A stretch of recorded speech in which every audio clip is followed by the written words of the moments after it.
This is Design Safe Radio, where natural hazards researchers strive to make our society more resilient to everything nature throws at us.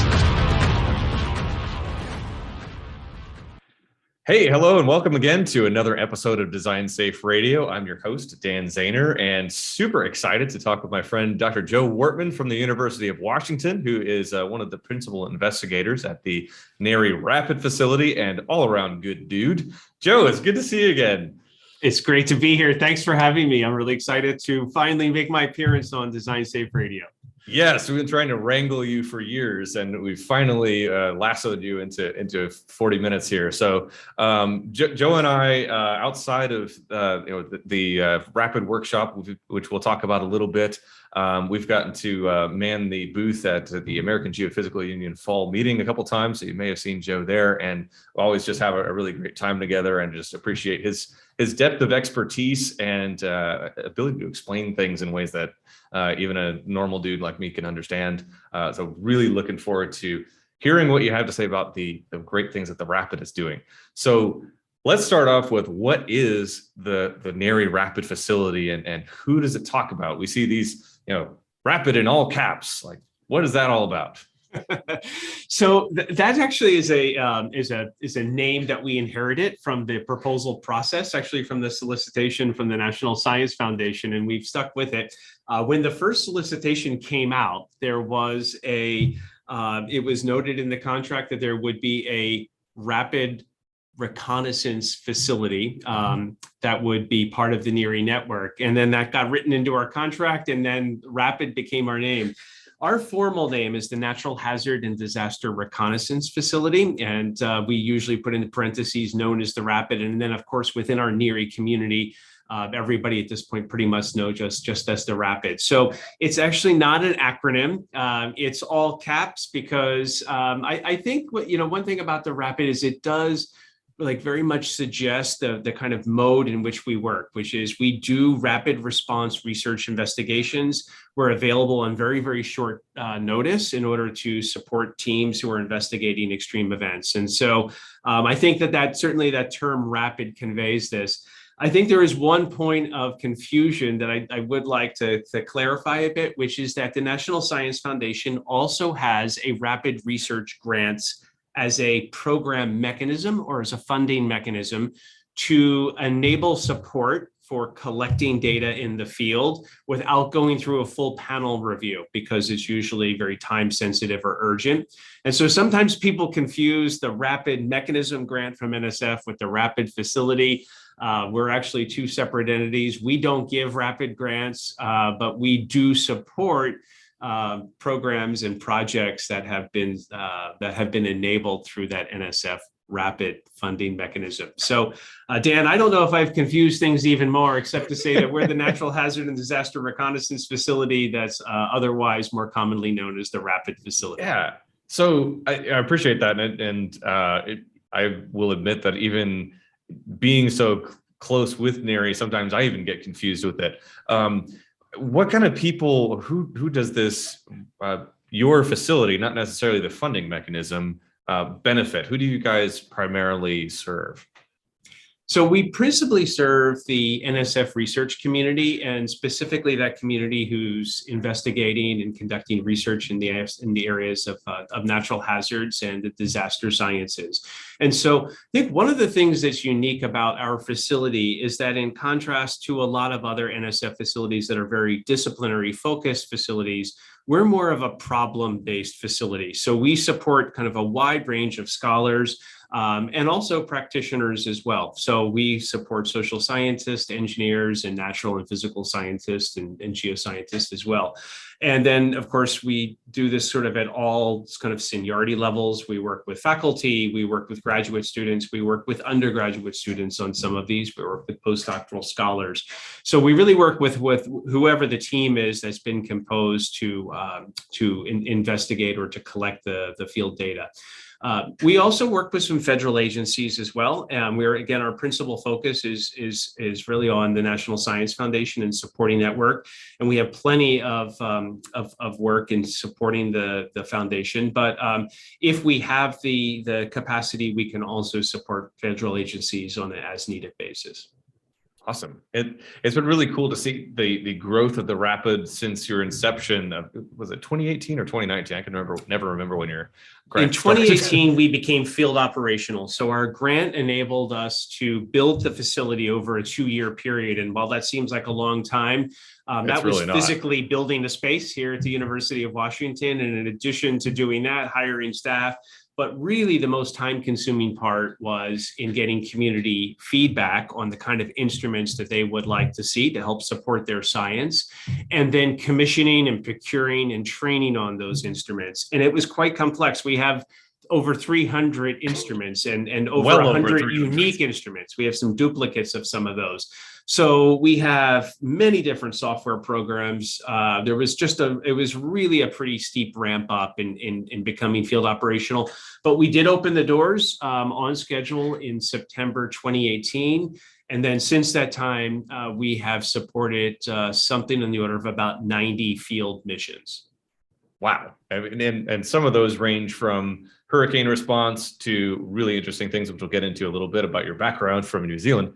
But kind of the gamut from a couple of days short things to local operations in the Pacific Northwest and even as far afield as Southeast Asia, I believe. So there's all sorts of things that you guys have been involved in. Yeah, we've traveled worldwide, and we just had a deployment in Germany supporting a gear mission that was looking at erosion induced by some of the major floods that occurred last summer and that undermined some historic bridges. That's just a recent example. Other recent projects are the Marshall Fire in Colorado. So we have a lot of projects based in the US. There is a bit of a seasonality to what we do. Understandably, we have a lot of focus on the southeastern United States and the kind of like mid-summer to early fall time when we see a lot of hurricanes impacting those regions, most recently Hurricane Ida, where we had a large deployment in October. And then, of course, there's other events like earthquakes that are associated with no seasonality, and that can occur, in any kind of seismically active part of the world. I would say that the thing that has really changed over the last couple of years is that we've had a growing focus and interest in wildfire and its secondary effects. And that really was not on it was certainly within the landscape when we conceived the facility, now something in the order of about 7 years ago, but it's really kind of grown quite prominent. And that one is a bit of a place-based hazard. It's, principally on the West Coast, and there is a fire season. It used to be a lot smaller, and that fire season is really striking in the way that it has expanded in time. But we'll be entering that fire season in the summer, and that will likely continue through all of the fall. Yeah. So you talked about the conception of the Rapid, up to 7 years ago, and we've been active since 2018. What are some of your goals, either continuing or new goals for the next few years? So with the renewal grant that we received now just about perhaps about a year ago or so, we have we've one thing is we've modified our mission just slightly. We've modified the mission so that we now focus on enabling transformative research by providing investigators with the instrumentation, software, and support services that they need to collect, to process, and to analyze perishable data from natural hazard events and from disasters as well. So what's new in that mission statement is the transformative research aspect. And really, in thinking back to the first perhaps 50 missions that we helped support, we kind of really stepped back and we were preparing the renewal proposal, said, what can we do better here? How can we better support transformative science, which is really the focus of NSF? And we decided that the best way of doing that was to have more of an emphasis on post-processing and offering users additional support when they get back to the field. We were doing, I think, a pretty good job in collecting data in the field, but we were those users were coming back with a big backlog and difficulty in post-processing and so forth. So some of the new resources, some of the new initiatives are that we have new human resources here at the facility. We have Karen Didinsky, who has joined us as a full-time disaster data processing specialist. And she's really helping us with working with teams when they get back from the field and very quickly post-processing their data.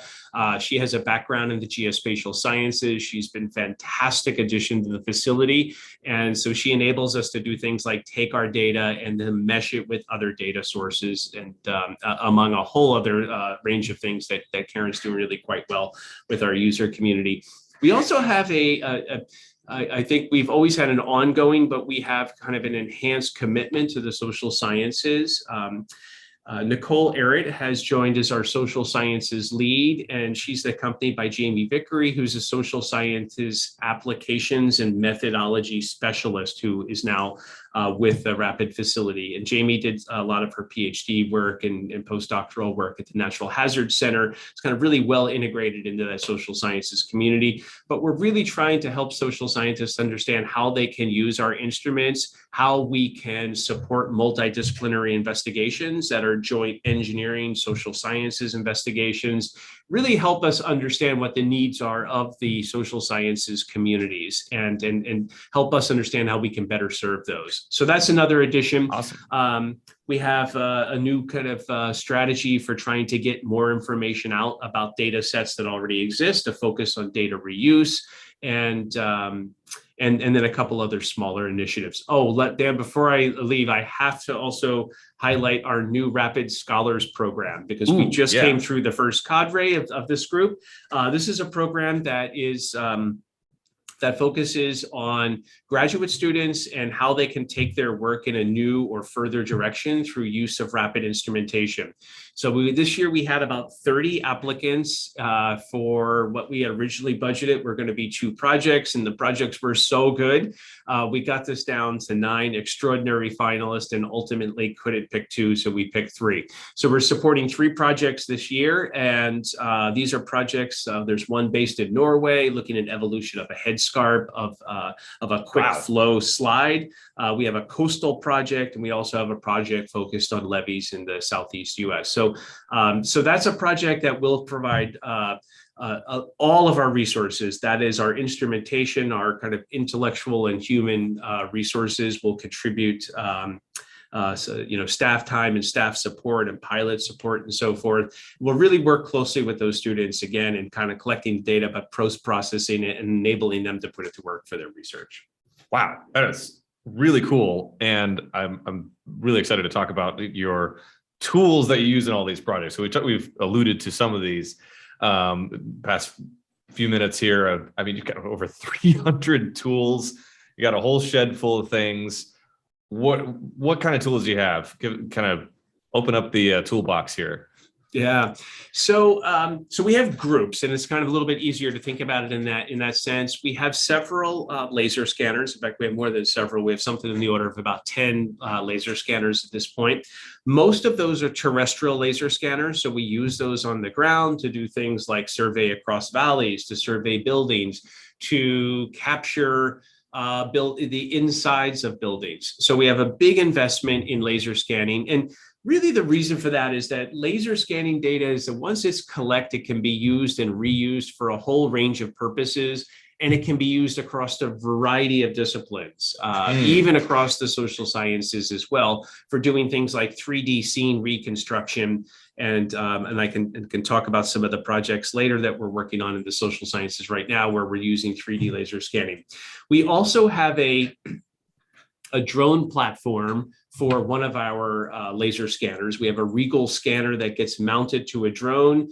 We've just upgraded that system with the renewal grant that enables us a much longer flight time. And so we can now get that into the air for about half an hour at a shot, and enables us to survey very, very large areas aerially with our laser scanner. So this is, in a sense, our own airborne laser scanning device. Wow. So we have laser scanning. We have a boat for collecting bathymetry data.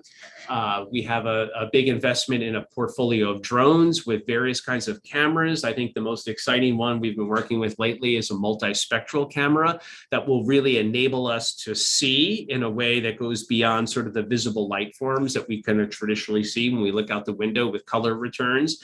And there's been some really exciting research results coming from teams who have been looking at things with this multispectral data. And then if we have a whole suite of instruments for listening to the ground to listening to buildings. And so those are things like accelerometer arrays, but we also have seismometers. You can listen to things like ambient noise vibrations to get a sense of what the seismic site characteristics are of sites. And then we have RAP, and I know you wanted to ask about RAP, but I see RAP as one of our instruments. It's our mobile software platform, and I'll throw that in the box as we open up our tool shed here. And then I think one thing that a lot of people don't realize is that we have all of those small things that make it a lot easier to do field work. We have health and safety kits that are available that we can just ship to you with all of the equipment. We have small toolkits. We have chargers that are enabled for the field. All of these little details so that when you find yourself deploying on short notice to Alaska, you have these in sort of your toolkit of things you need to turn to when you need to recharge batteries in the field. Amongst other kind of like practical concerns that come up. So you're throwing in so the those Bronco are some of the big Nagurski groups. long underwear when you go to Alaska, right? We don't provide that, but we'll add that to our list. throw in some extra wool socks when you go to Alaska, right? But yeah, that's one of the things I really appreciate about not only the equipment toolkit side of things, but the expertise. You guys have been on gobs and gobs of field deployments and know the things that just make it so much easier. Like you mentioned the chargers for when you forget your battery or that runs out because it's cold, and things like that. When you're on your first or second or third field deployment, you may not think about. You guys have already thought through all that. It's really important. I think that the value, it's a really interesting point, because I think that the value we add is that intellectual and human capital to the instruments. It's really coupling those two together. We have some very high-end instruments like our laser scanning drone system. That's a system that's on the order of about $300,000. But we also have drone systems with high-resolution cameras that are on the order of about $5,000 to $6,000. And so while that is not a top dollar instrument, the value that we add is that we have dozens of flight hours with that system, and we can very quickly troubleshoot problems that exist in the field. We can head those off. And so the difference with unboxing one of these devices and buying it new and working with the Rapid facility is that we've taken it out, we've exercised it, we've updated the firmware, and when you're in the field, we'll get on Zoom or we'll get on a call and we'll take a problem apart. We'll help you solve that very quickly because we have that knowledge base. Or alternatively, we'll deploy in the field with you and pilot the device so you don't have to worry about things like getting FAA for approval, among the other kind of practical considerations that you often have. So again, that is the value I think that we have through just the many, many years of kind of collective field experience we have investigating disasters, of putting that knowledge just into the portfolio, but also into the systems we have for supporting teams in the field. Yeah, it's really important, that piece of, just about anybody can learn how to pilot a drone very quickly, but learning how to pilot a drone in the specific environments that you're in safely and to collect that very perishable data well and troubleshoot when things go wrong, because we know things always will in some aspect, whether that's accidentally crashing into the side of the building and breaking a propeller. Not that you've done that, but I would if I were piloting a drone. And you've had that happen before and know how to avoid that or mitigate and make it not hurt so bad, or you have a backup plan in case that happens and you're prepared for all these things. And that is a very valuable part of teaming up with you guys. So you mentioned a lot about this perishable data. So after a landslide, after an earthquake, after a hurricane, you get, I'm imagining, terabytes of like laser scanning data or multispectral camera data or Google Street View images. What happens next? How do we get this to actually a practical form? And what does that form kind of look like? What is this data used for? So there's a lot of different paths towards that we follow after returning from a deployment, and it's really driven very much by the users of what their priorities are, what they see as the kind of urgencies on post-processing. what kind of experience they have. And so let me just offer you kind of a range of options. We will sometimes return with users who have no experience whatsoever with post-processing. They are not really so interested in the post-processing itself. They're interested in centimeter scale resolution measurements of a building deformation, because we're again here to support their scientific work, their larger scientific objectives. In cases like that, a lot of times we'll do the post-processing ourselves for them and quickly deliver it to them to, again, very rapidly enable their science. On the other hand, we work with some users who have experience with post-processing data. And so they may take that and work with their students or make with their home research teams and post-processing that. Sometimes we have users who come to the Rapid facility and will spend 1 or 2 or 3 days here in residence working with our staff and learning very quickly how to post-process the data. And then with that understanding, they'll return to their home institutions and they'll carry forth from there. So again, there's a whole range of ways that we move forward in the actual processing. And then the manner in which the data is post-processed is really very specific to the instruments. And so, of course, we have proprietary software that's used for laser scanner manufacturer A that's different than that which we would use for laser scanner manufacturer B. And again, that's some of the value that we have. We already have licenses for those different proprietary programs, but we also know how to use those programs and help users get move their data processing along. Yeah, and that's then there's not a the other trivial kind of thing either. Like, from the Rapid workshop a few years ago, it's like, oh my goodness, just the learning curve for things like that software for the Leica laser scanner is like, wow, this is going to take a long time to master to where I would be able to do anything usable with it, other than just say, hey, I made a little, point cloud here, and getting to know how to actually use that for a scientifically useful purpose. It takes a whole lot of training, which you guys provide to some level as well. But if you're, like you said, the kind of person who's like, just give me my data. I've got problems to solve, and I got enough other things to worry about, and don't have 1,000 hours or 100 hours to gain mastery in each of these software platforms. That's really good that you're able to kind of meet people where they're at and where their interests really are. Yeah, and there's also questions about like what resolution you need, because if you need the very, very tight resolution, which can be provided with the data sets collected, it may take longer to get the data into that form. And sometimes we work with teams who say, I don't need centimeter scale resolutions. I need measurements that are on the order of 5 centimeters across a very broad field. That will help us suggest to them another processing routine that can happen a lot faster, and we won't get bogged down in a sense into those details. But then very much what we try to do with the facility is take that friction out of the system, right? Of collecting the field data, the friction is when you get back and getting bogged down with all this post-processing. We want to take that away to kind of more smoothly enable individuals to collect the field data and put it to work for scientific purposes very quickly. Do you work with them on kind of the research questions that they want to answer up front, so that informs all of the rest? How do you work with them on that side of the house?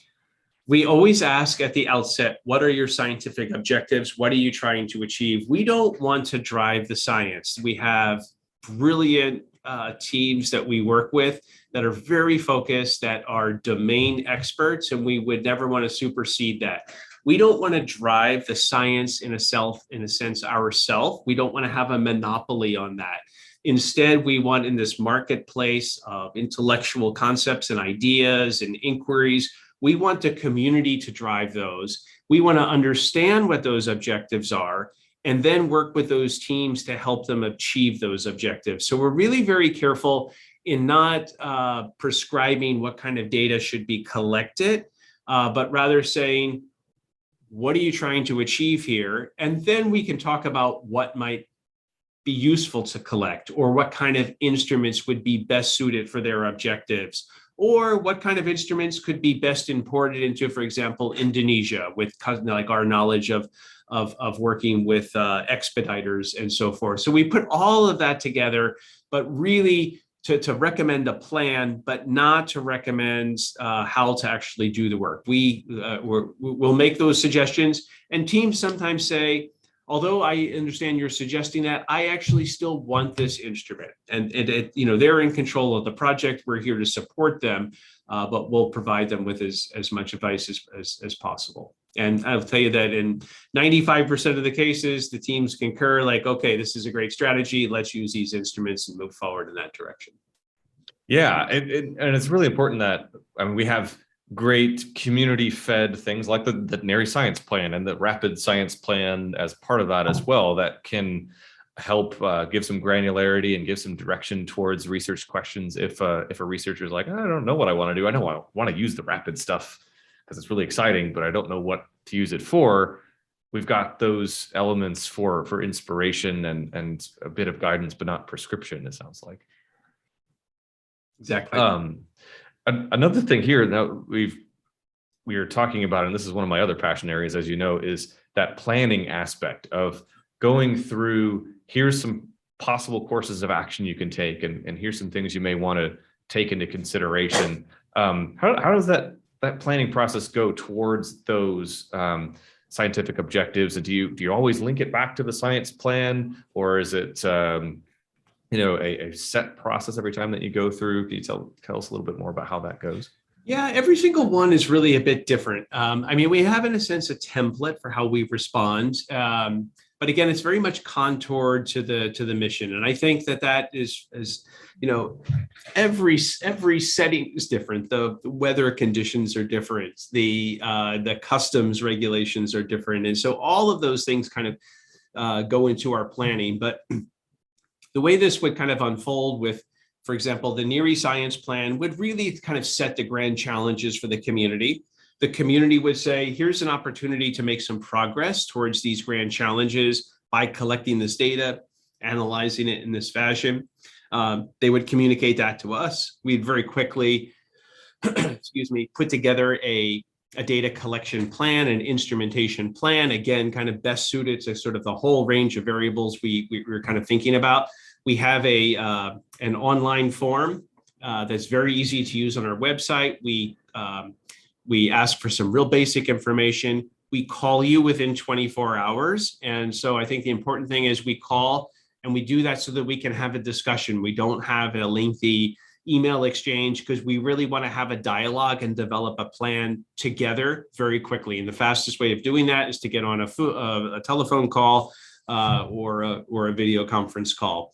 And so we'll make those recommendations, and then we'll kind of set the plan and the process of how we're going to get these instruments to you. Are you going to come pick them up? Or are we going to ship them to a holding facility? Turns out to be quite a challenge, particularly working, for example, in a hurricane affected area where the FedEx holding centers may be large volume buildings that are now closed. And so we'll kind of work with teams and sometimes getting it into an adjacent city and then getting it driven in. But we do have a template of all of the things that are important, but we don't follow it so systematically because, again, it really is taken very much on a case-by-case basis.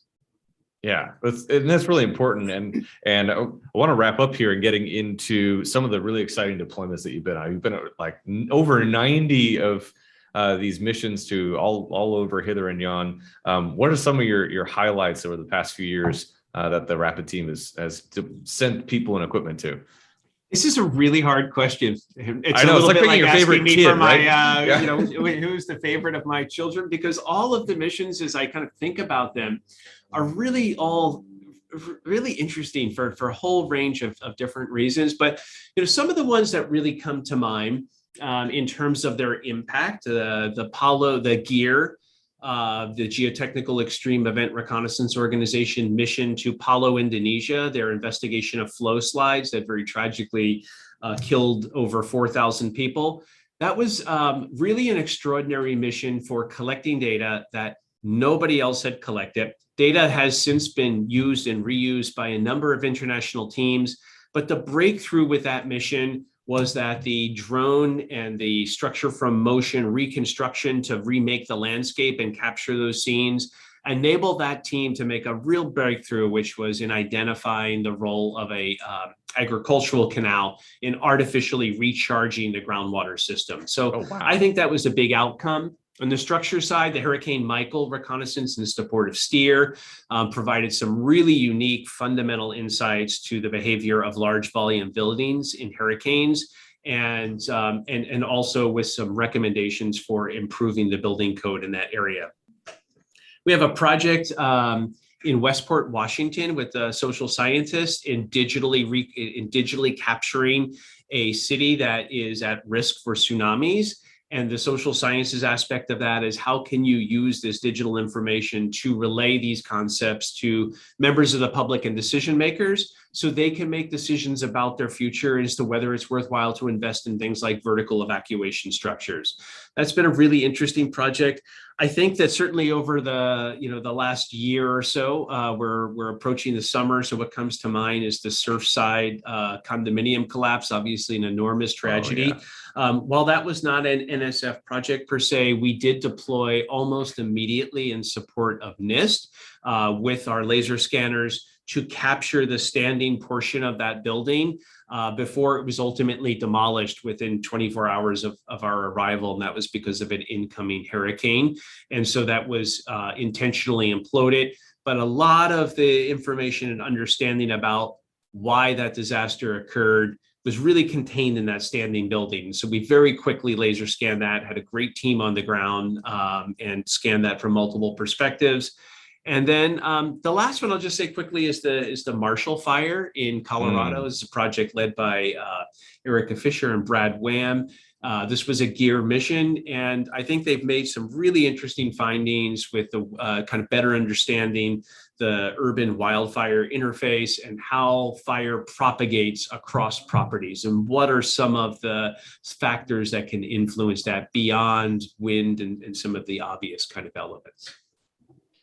And I would be remiss to not mention the one that you've got in your background here. I think this is what New Zealand. I mean, you got a LiDAR scanner up on the hill there, and I think if you look very carefully over my shoulder, I guess it's over to my left shoulder.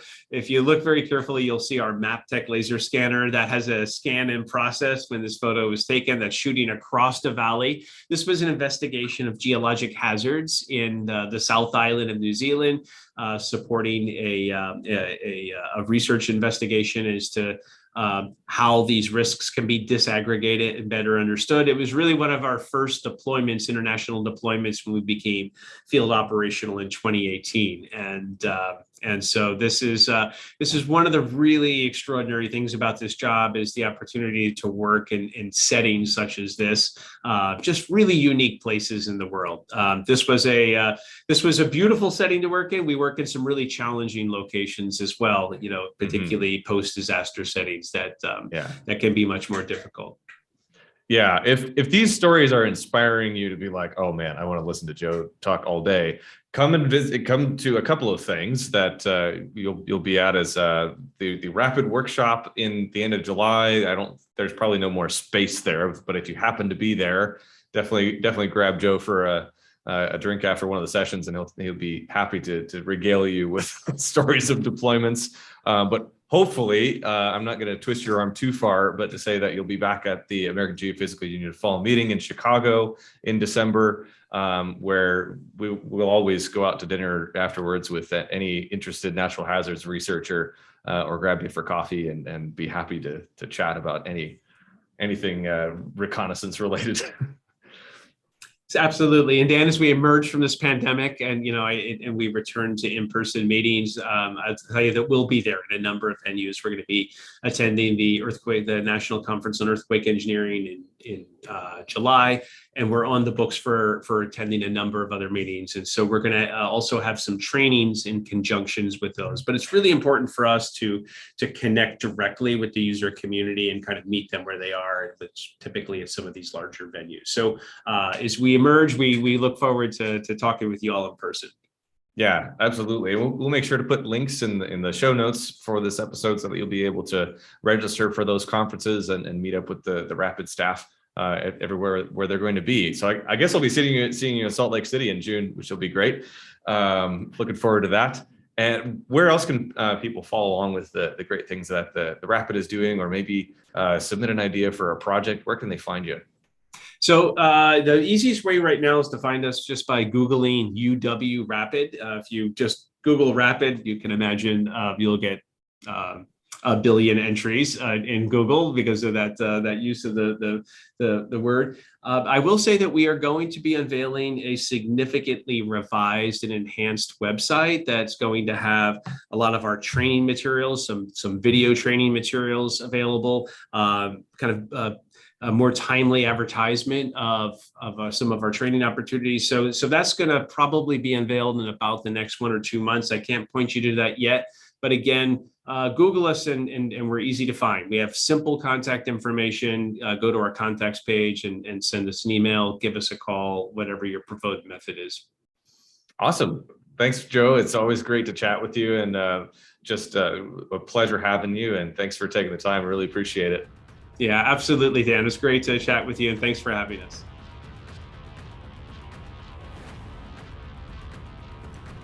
Thanks for listening to today's episode of Design Safe Radio. This show is sponsored by the National Science Foundation, grant number 2129782. You can subscribe to Design Safe Radio on iTunes, Stitcher, or wherever you find your podcasts. Please leave us a review so that we can improve the show and also help others find our episodes in iTunes. Thanks for your feedback and support. We really appreciate it. You can find out more about NHERI at designsafe-ci.org, on Facebook at Design Safe Radio, or on Twitter at NHERI Design Safe.